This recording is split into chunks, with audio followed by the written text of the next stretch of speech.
하퍼리가 쓴 앵무새 죽이기입니다. 아빠가 정말 옳았다. 언젠가 상대방이 입장이 되어보지 않고서는 그 사람을 참말로 이해할 수 없다고 하신 적이 있다. 레들리 아저씨 집 현관에 서 있는 것만으로도 충분했다. 여성 작가의 영향인지 주인공은 어린 여자 소녀입니다. 입학 전부터 2학년까지 대략 3년 동안의 엄청난 성장을 이룬 소설이죠. 시대가 흐르는 만큼 고전의 위치는 확고해 보입니다. 앵무새 죽이기, 하퍼리의 이 책은 앞으로 고전이 될 것이 충분합니다.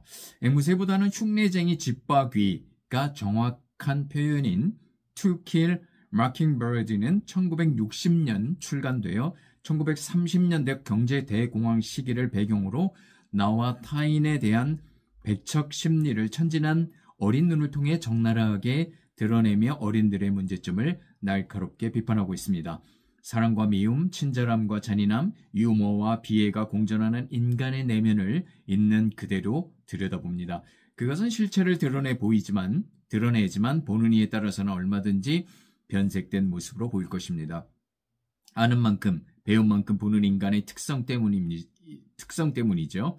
사회의 여러 가지 모순 중 흑인에 대한 인종차별을 정면으로 바라보며 인간에게 즐거움을 주고 전혀 해를 입히지 않는 앵무새를 왜 죽여야 하는지, 그런 짓이 얼마나 사회를 파괴하고 인간성을 말살하는지 어린 소녀의 시각으로 질문을 듣고 적절한 답을 추측합니다.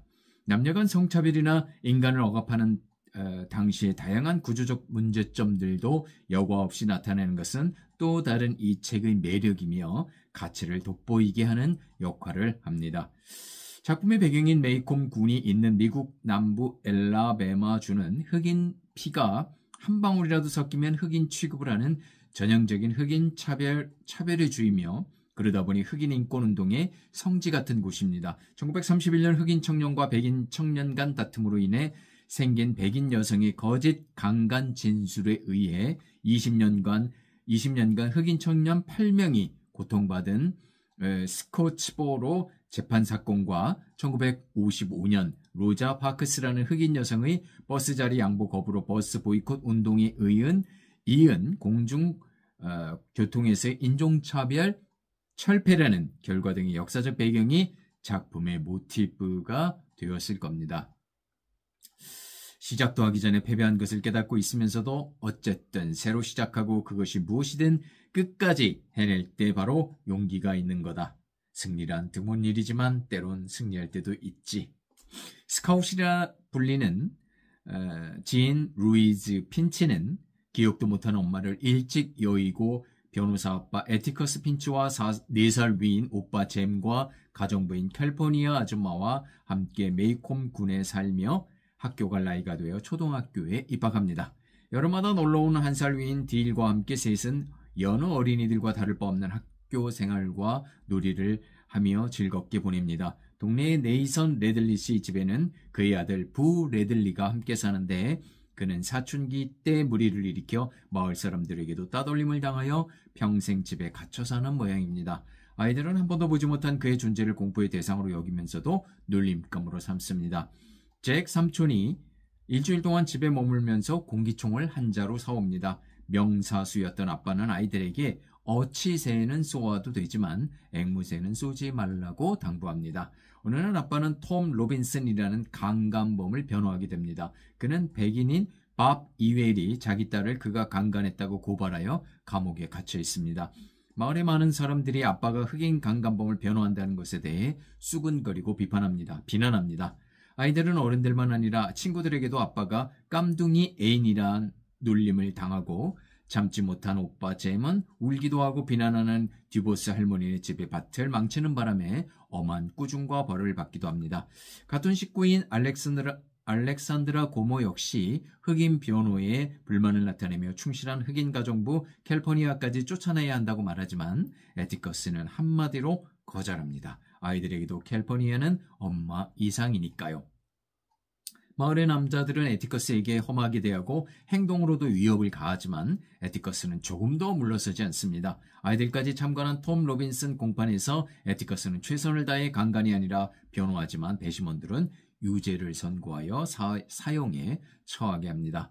한쪽 팔이 짧은 톰은 정황상 강간을 할 수 없는 상황이었고 밥의 딸이 유혹한 정황이 있다고 항변했지만 무효에 그치고 말죠. 감옥에 있던 톰 로빈슨은 석연치 않은 이후의 탈옥 시도로 교도관들의 총에 맞아 사망합니다.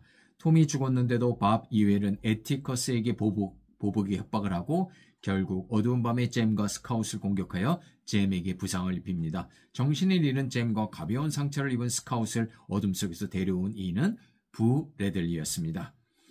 헥테이트 보안관은 현장에서 밥 이웰이 부엌칼에 찔려 죽었다는 사실을 애티커스에 알리자 애티커스는 잼과의 격투에서 발생한 사건이니 잼이 범인일 수 있다는 말을 합니다. 헥테이트는 절대로 그럴 리 없고 밥 이웰이 스스로 잘못하여 칼에 엎어져 죽었다고 강변합니다. 거지도 록펠러와 동등하고 어리석은 바보도 아인슈타인과 동등하며 무식한 사람도 어떤 대학 총장과 동등한 하나의 인간 제도가 있지요. 배심원 여러분, 그 제도가 바로 사법제도입니다. 오래전에 감명 깊게 본 영화 미시시피 버닝이 생각납니다. 관객의 입장으로 보면 정말로 시원한 해피엔딩으로 끝났지만 막상 내가 영화에 나오는 백인의 위치에 있다면 과연 그렇게 통쾌하다고 말할 수 있을까? 생각 속에 있는 이상과 현실에서 부딪히는 이상은 괴리감이 굉장히 크지요. 나보다 못하거나 천하다고 여기는 자들에게 내 몫을 양보하여 나눠주고 그들의 의사를 존중해야 하느라 내 권리가 침해된다면 마음속의 분노를 쉽사리 다스리기는 어려울 것입니다. 분명하게 다가오는 주제에 성급히 동의하기에는 두려운 마음이 들죠. 당당히 불의에 맞서는 용기가 부족하기 때문일 것입니다. 아버지 에티커스 핀치의 역할은 대단합니다. 정의에 대한 말과 행동이 일치하는 전형을 보이는 까닭이죠. 스카웃과 제이미 정신적 성장에 커다란 밑거름이 되리라는 것은 불을 보듯 뻔한 일입니다. 사회적 규범이 어떻게 억압의 모습으로 다가와 인간성을 파괴하는지 몸소 체험한 스카웃은 어린아이에서 정의와 진실이 요구하는 진정한 숙녀로 자라나고 있습니다. 가슴 벅찬 일이죠. 여름에서 성숙과 결실의 가을로 가는 과정이 이토록 사실적으로 그려지다니요. 부 레들리나 톰 로빈슨은 앵무새와 같은 인간입니다. 결코 업신여기거나 천대해야 할 인간이 아니죠. 그런 인간은 이 세상에 단 한 사람도 없습니다. 인간의 존엄이나 평등은 단지 선언적 의미가 아닙니다. 반드시 인간으로서 지켜내야 할 가장 소중한 가치인 것이죠. 부와 권력 등 온갖 것들을 바탕으로 사람들을 측정하고 차별해서는 안 됩니다. 어떤 모습과 가진 취향으로 나와 다르다는 이유로 차별할 권리는 우리에게 원래부터 주어지지 않았습니다. 앵무새를 죽여서는 안 됩니다. 집을 향해 걸어가는 동안 나는 오빠랑 내가 컸다는 생각이 들었다. 아마 대수를 빼놓고는 이제 우리가 배워야 할 것이 별로 많은 것 같지가 않았다. 스카웃의 말이겠죠? 하퍼리의 앵무새 죽이기 정말 아직도 미국인의 인종차별 때문에 굉장히 어려움을 겪고 있는데 단지 인종차별은 미국에만 있는 게 아니죠. 우리나라도 동남아시아 사람들이나 흔히 말하는 3D 일을 하는 사람들을 구박하고 차별하고 있지는 않은지요. 여러 가지로 인권에 대해서, 사람에 대해서, 인간에 대해서 너무나 많은 생각을 하게 하는 앵무새 죽이기 하퍼리의 책이었습니다.